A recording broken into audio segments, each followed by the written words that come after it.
Good evening. मैं Kalpana Singh, assistant professor in डिप्सर college of education. आज हम लोग वेस्टर्न स्कूल्स ऑफ फिलॉसफी में रियलिज्म और यथार्थवाद डिस्कस करेंगे।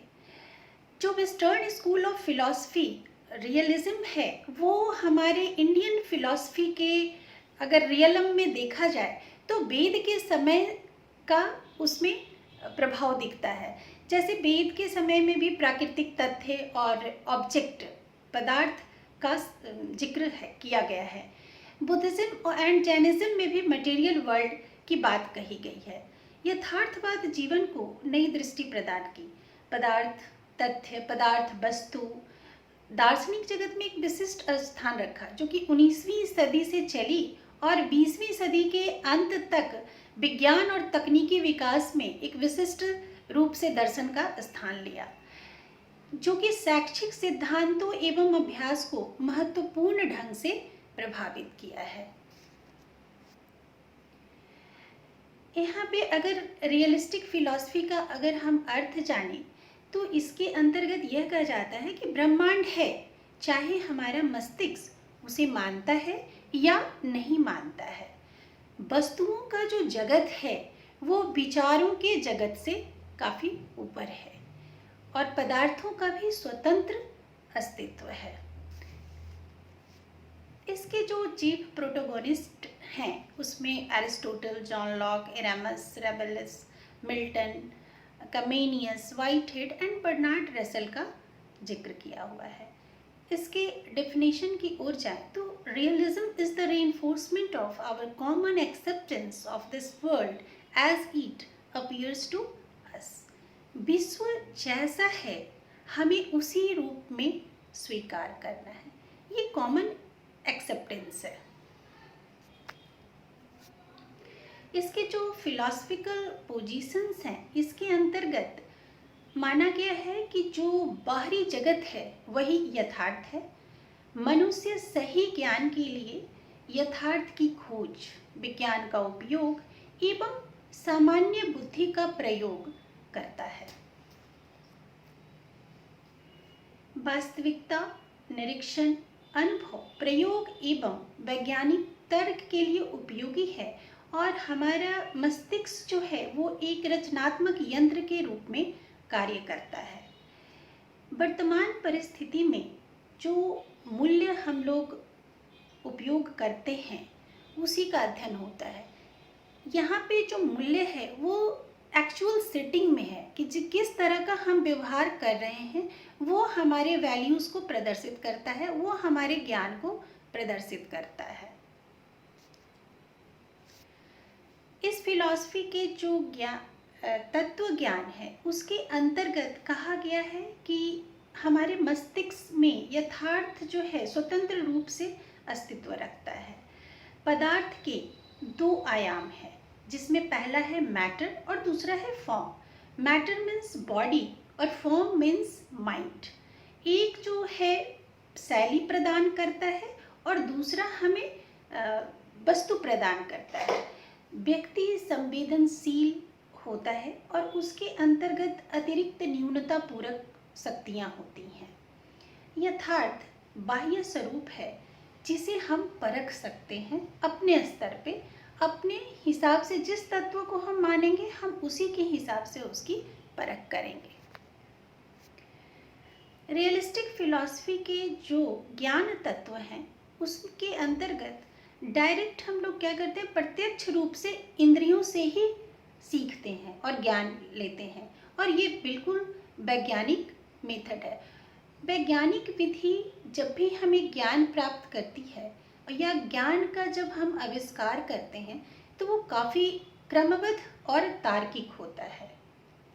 यहाँ पे हम देखेंगे कि जो भी कुछ सेंसेशन हम या जो भी संवेदना हम महसूस करते हैं, हमारी बॉडी, हमारा माइंड उसी तरह से कॉरस्पॉन्ड करता है एक जगह से दूसरी जगह। रियलिस्टिक फिलॉसफी की जो मूल्य मीमांसा में हम देखेंगे कि ज्ञान के द्वारा ही हमारे मूल्यों की जांच होती है। हम जितना ज्ञान प्राप्त किए रहते हैं उसी के हिसाब से हमारे वैल्यू फॉर्मेशन होते हैं। प्राकृतिक एवं नैतिक दोनों मूल्यों का महत्व है। यहाँ पे ये भी कहा गया है कि जो भी हम सौंदर्य जो है वो प्रकृति का ही प्रतिबिंब है, और हम जब अपनी क्षमता को जब बढ़ाते हैं और जब क्षमता हमारी विशिष्टता बन जाती है और वही विशिष्टता हमें खुशी प्रदान करती है, तो ये सौंदर्य एक तरह से प्रकृति का ही प्रतिबिंब कहलाता है। यथार्थवाद के सिद्धांत के अंतर्गत जो पहला सिद्धांत है वो हम जिस दुनिया में रहते हैं या जहाँ हम रहते हैं हम उसी का अध्ययन करते हैं, और कोई दुनिया नहीं है इसके बाहर, जहाँ रहते हैं वही सत्य है। नेक्स्ट में देखेंगे कि ये जो हमारा ज्ञान है वो हमारे दिमाग पे आधारित है। जो भी ब्रह्मांड में है वो मैटर है, तत्व है, और तत्व में ऊर्जा या गतिमान तत्व है। तो ये जो भी तत्व हैं उसके वो अस्तित्व में है। नेक्स्ट में senses are the door of knowledge. यहाँ पे जो भी हमारे इंद्रियां हैं उसमें जब भी हम किसी वस्तु या चीज़ों के संपर्क में आते हैं तो सेंसेशन होता है, उसका कुछ इम्प्रेशन होता है, हमारा प्रभाव होता है या हम उसे अनुभव करते हैं। तो जब भी हम बाहरी दुनिया के संपर्क में आते हैं तो हमें कुछ न कुछ ज्ञान मिलता है। तो ये हमारी जो इंद्रियां हैं वो ज्ञान के द्वार हैं। नेक्स्ट है थ्योरी ऑफ ऑर्गेनिज्म। यहाँ पे चेतन और अचेतन दो अवस्थाएं हैं। जो वस्तुएं हैं वही संगठित होती हैं, बनावट है। ऑर्गेनिज्म है जो संगठित है। मस्तिष्क ऑर्गेनिज्म का ही फंक्शन है। विकास की प्रक्रिया में ब्रह्मांड जो है वो एक कंपित बनावट है, उसमें कंपन होता है और उसमें परिवर्तन भी होता है, और यही परिवर्तन जो ब्रह्मांड में हो रहा है यही मौलिक विशेषता है। यह आइडियलिस्टिक फिलॉसफी के बिल्कुल अपोजिट है। क्योंकि आइडियलिस्टिक फिलॉसफी में हमने जाना कि वहाँ पे गॉड, हेवन, हेल इत्यादि को मानते हैं। यहाँ पे वस्तु की जो वैज्ञानिकता है, जो वास्तविकता है, हम उसी को मानते हैं। मनुष्य वस्तु जगत का ही अंश है, क्योंकि यथार्थ जगत का ज्ञान अपने इंद्रियों और मस्तिष्क से प्राप्त किया जाता है। नेक्स्ट जो है एक्सपेरिमेंट। यहाँ पे जो ज्ञान का जो विश्लेषण है वो हमारे प्रयोग पर ही आधारित होता है, और वास्तविक जीवन में जब भी हम नेचुरल चीज़ों को उपयोग में लाते हैं तो वो हमारे प्रयोग का आधार बनता है। नेक्स्ट है नेचुरल लॉज। यहाँ पे जो प्रकृति है उसकी बृहद योजना है और प्रकृति का कानून ही अंतिम सत्य है। ये रियलिस्टिक फिलॉसफी के अनुसार माना गया प्रिंसिपल्स है। नेक्स्ट इसके जो प्रकार हैं कि कितने प्रकार जो फॉर्म्स हैं रियलिज्म के, और इसका शिक्षा पे क्या प्रभाव पड़ा है इसको देखेंगे, जिसमें कि फर्स्ट हमारा है ह्यूमनिस्टिक रियलिज्म। ह्यूमनिस्टिक जो रियलिज्म है वो 15th सेंचुरी में इरेमस ने और जॉन मिल्टन ने लाया था। यहाँ पे उन्होंने कहा है कि शिक्षा वास्तविक होनी चाहिए, ऐसी होनी चाहिए जिससे कि मानव का कल्याण हो, ज्ञान सरल हो, मानव एवं वस्तुओं का प्रत्यक्ष अध्ययन होना चाहिए। यहाँ पे इन्होंने ग्रीक रोमन लिटरेचर जो साहित्य में मानवीय कल्याण एवं आनंद में जो वृद्धि लाती है उसकी बात कही है। नेक्स्ट है सोशल रियलिज्म। ये एक तरह से समाज एवं सामाजिक वातावरण के लिए महत्वपूर्ण है, जिसको जॉन लॉक ने लाया है। और शिक्षा क्या करती है, हमारी जो वर्किंग एफिशिएंसी है, हमारी जो कार्य करने की क्षमता है उसको बढ़ाती है, हमें स्किल्ड बनाती है। और जब हम सामाजिक ज़रूरतों को पूरा कर पाते हैं और ये जब पूरा करते हैं तो हम खुश होते हैं, और जब सामाजिक ज़रूरतें हमारे द्वारा पूरी होती हैं तो हमारा समाज उन्नत होता है। तो यहाँ पे जो सोशल क्वालिटी है, अब इसके अंतर्गत इन्होंने कहा कि टूर, ट्रैवलिंग ये सब करने से जो कि हम लोग आसपास अपने समाज के लोगों से मिलेंगे जुलेंगे तो ये ज़्यादा हमें प्रत्यक्ष ज्ञान प्राप्त होगा। नेक्स्ट जो है सेंस रियलिज्म। एक्चुअली ये जो है 17th सेंचुरी में डेवलप हुआ, और यहाँ पे कमेनियस ने इसे लाया, और इन्होंने कहा कि जो इंद्रियां हैं वही हमारे ज्ञान का स्रोत हैं या ज्ञान के द्वार हैं। थ्रू ऑब्जर्वेशन, जो है हम ज्ञान को प्राप्त करते हैं। तो यहाँ पे पूरी तरह से जो प्रैक्टिकल एजुकेशन है उसकी अनुशंसा की गई, जो नेचुरल चीज़ें हैं वो उनको कहा गया। चाइल्ड सेंटर्ड एजुकेशन की बातें कही गई, क्योंकि बच्चे जो हैं इंद्रियों से सीखते हैं। और दूसरी सबसे इम्पॉर्टेंट बात है कि जो प्राथमिक स्तर पे यहाँ पे सेंस रियलिज्म के अंतर्गत जो इंद्रियों से शिक्षा लेते हैं वो मदर टंग में होनी चाहिए, medium of instruction mother tongue होना चाहिए, जिससे कि बच्चे ज़्यादा से ज़्यादा अच्छी तरह से अपने रियल सिचुएशन में, प्रैक्टिकल लाइफ में सीख सकें। नेक्स्ट है स्कोलास्टिक रियलिज्म। यहाँ पे जो स्कोलास्टिक है वो रोमन कैथोलिक्स ने लाया है। इन्होंने यहाँ पे इटर्नल ट्रूथ की बात कही है, जो कि थोड़ा सा ड्यूलिस्टिक है, जो कि यथार्थवाद में हम लोग सिर्फ नेचुरल लॉ और वस्तुओं को जानते हैं। यहाँ पे इन्होंने नेचुरल और सुपर नेचुरल दोनों तरह के प्रकारों की बात की है। एक्चुअली यहाँ पे जो मोरलिटी है उसकी बात कही गई है। तो स्कोलास्टिक रियलिज्म में ये एसेंशियल एलिमेंट है हमारे रियलिज्म में, जो कि उस समय थोड़ा सा कैथोलिक्स का, जो रोमन कैथोलिक्स है उसका भी प्रभाव था, तो इसलिए स्कोलास्टिक रियलिज्म उस एस्पेक्ट में आया। नेक्स्ट जो है न्यू रियलिज्म, इसको व्हाइट हेड और रसेल ने लाया, जिसमें कि मेथड्स जो भी हैं, रिजल्ट्स जो भी हैं, वो आधुनिक विकास में जो फिजिक्स में पाया जाता है वो उस पर आधारित है। और यहाँ एजुकेशन और साइंस दोनों को अग्रसर करने की बात कही गई है। कैरेक्टरिस्टिक्स ऑफ रियलिस्टिक एजुकेशन के अंतर्गत जो फर्स्ट पॉइंट है वो है साइंटिफिक एजुकेशन। बच्चों को साइंटिफिक सब्जेक्ट का शिक्षा देना है, जो कि हमारे जीवन में यूज़फुल हो, पर्पसफुल हो, हमारे प्रेजेंट प्रॉब्लम्स को सॉल्व कर सके और हमें अच्छी लाइफ के लिए अग्रसर कर सके। जो हमारे वर्तमान जीवन है उसमें करके सीखना, रचनात्मक गुणों का विकास, ये सब इम्पॉर्टेंट पार्ट हैं। और ये प्रयोग एवं अनुभव दोनों पर ज़्यादा जोर डालता है। अगेंस्ट बुकिश नॉलेज, ये चूँकि जो किताबी बातें हैं, किताबी ज्ञान है, उसके विरुद्ध हैं।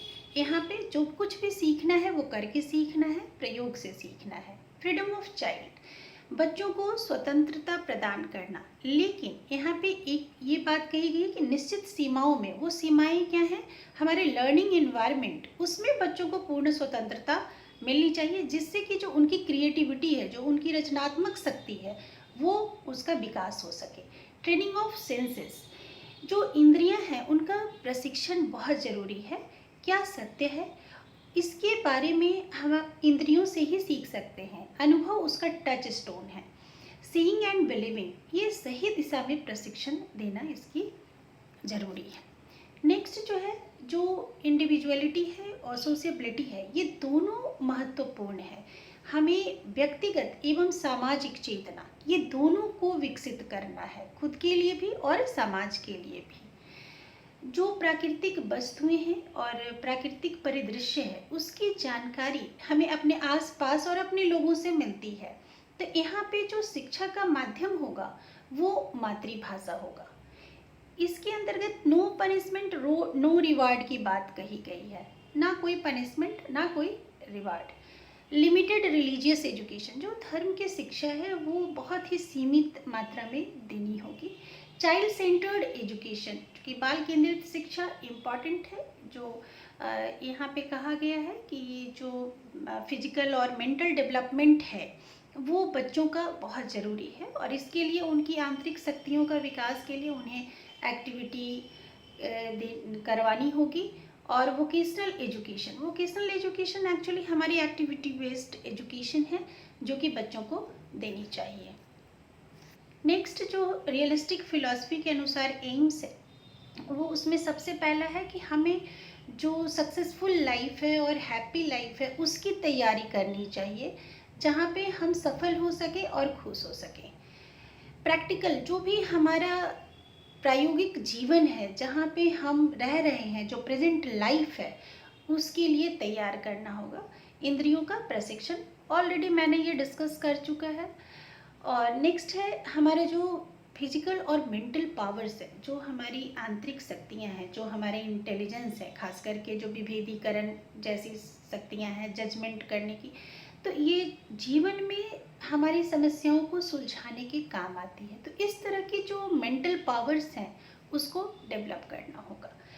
जो relating the child to nature and social environment, ये बहुत ज़रूरी है, क्योंकि जो नेचुरल इन्वायरमेंट है और सोशल, क्योंकि हमें अपना जीवन समाज में ही गुजारना है और प्राकृतिक रूप से ही गुजारना है। डेवलप वोकेशनल इफ़िशियंसी, जीविकोपार्जन की जो समस्या है उसका समाधान यहीं से होगा जब हमारे अंदर वोकेशनल इफ़िशियंसी, जो व्यावसायिक क्षमताएं हैं, वो विकसित होंगी। करिकुलम के अंतर्गत सब्जेक्ट फॉर स्टडी के अंतर्गत दिया है physics, chemistry, bio, astrology, language etcetera, ये सब हमारे सब्जेक्ट फॉर स्टडी हैं। वोकेशनल सब्जेक्ट में हैंडीक्राफ्ट्स को माना गया है। यूटिलिटेरियन सब्जेक्ट जो है वो डांस एंड ड्रामा है। स्टडी ऑफ लैंग्वेज, हमें भाषा और साहित्य का ज्ञान होना चाहिए। एंड ट्रैवलिंग एंड टूर्स, जिससे कि हम प्रत्यक्ष रूप से संपर्क में आ सकें अपने इन्वायरमेंट और वातावरण से, और हमें प्रैक्टिकली ज्ञान हो सके। तो करिकुलम में इन विषयों को सम्मिलित करने की अनुशंसा की है। नेक्स्ट जो है मेथड्स ऑफ टीचिंग के अंतर्गत जो पहला है इंडक्टिव मेथड, जो कि जनरलाइज करता है ट्रुथ को फ्रॉम पर्टिकुलर फैक्ट से, तो इसको फ्रांसिस बेकन ने लाया और ये सेल्फ लर्निंग को प्रमोट करता है। दूसरा जो है डिडक्टिव मेथड, इसको कैमेनियस ने लाया और इसमें रीजनिंग कैपेसिटी, जो पर्टिकुलर ट्रुथ से लेकर जनरलाइज प्रिंसिपल तक की बात कही गई है। अवलोकन विधि, ऑब्जर्वेशन मेथड, क्योंकि यहाँ पे हमारे जो सेंसेस हैं वो डोर ऑफ नॉलेज हैं, तो एक तरह से जिस तरह से हम अवलोकन करेंगे, तो मेथड ऑफ टीचिंग में अवलोकन विधि को भी डाला गया है।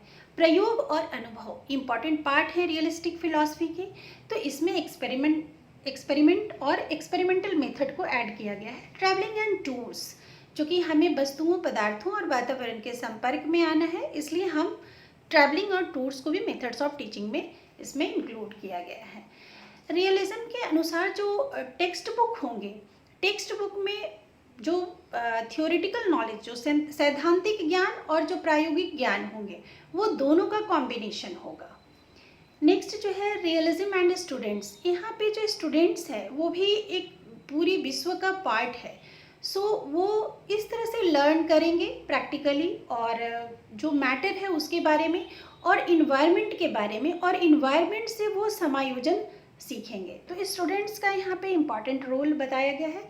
जो टीचर का रोल है इसके अंतर्गत, वो उसमें कहा गया है कि जो भी टीचर होंगे उनको कंटेंट की जानकारी, जो विषय वस्तु है या जो विषय है उसकी पूरी अच्छी जानकारी होनी चाहिए, ताकि जो बच्चों की आवश्यकता है उसको वो पूरा कर सकें।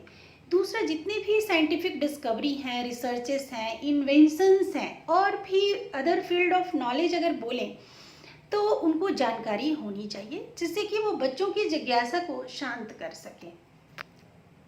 नेक्स्ट में जो यहाँ पे जो प्रभावी और स्वयं से सीखा गया डिसिप्लिन है वो इम्पॉर्टेंट है। स्कूल का सेटअप ऐसा होना चाहिए कि वो वेल प्लान्ड हो, और सोसाइटी का एक तरह से आईना होता है स्कूल। तो यहाँ पे स्कूल चूँकि इस तरह का मिनिएचर सोसाइटी भी कह सकते हैं, तो हम चूँकि जाके as a human being, as a citizen, society को ही सर्व करते हैं, जो कुछ भी सीखते हैं, तो स्कूल का सेटअप भी वेल प्लान्ड होना चाहिए। एजुकेशन इम्प्लीकेशंस के अंतर्गत हम देखेंगे कि जो पहला पॉइंट है उसके अंतर्गत कहा गया है कि संबंध कारक तभी सही है जब सही ज्ञान को प्रेषित करता है। दूसरा जो है, भौतिक वस्तुएं ही परम सत्य है और विज्ञान वास्तविक है। ज्ञान इंद्रियों के अनुभव से आता है, ये इसके अंतर्गत बार बार कहा गया है। नेक्स्ट जो है कि ये जो ज्ञान है वो पदार्थ से शुरू होता है और विचार पर जाकर खत्म होता है। जीवन जैसा है वैसा ही हमें दर्शाना चाहिए और उसको वैसे ही लेना चाहिए। नेक्स्ट जो है, व्यक्तिगत शिक्षा को महत्व मिला है, व्यक्तिगत शिक्षा को पहचान मिली है। तो ये जो रियलिस्टिक फिलॉसफी है वेस्टर्न स्कूल्स ऑफ फिलॉसफी के अंतर्गत, तो ये काफ़ी इम्पॉर्टेंट है एजुकेशन जगत में, और 20वीं सदी तक आते आते इसमें काफ़ी इम्प्रूवमेंट हुआ है। Thank you.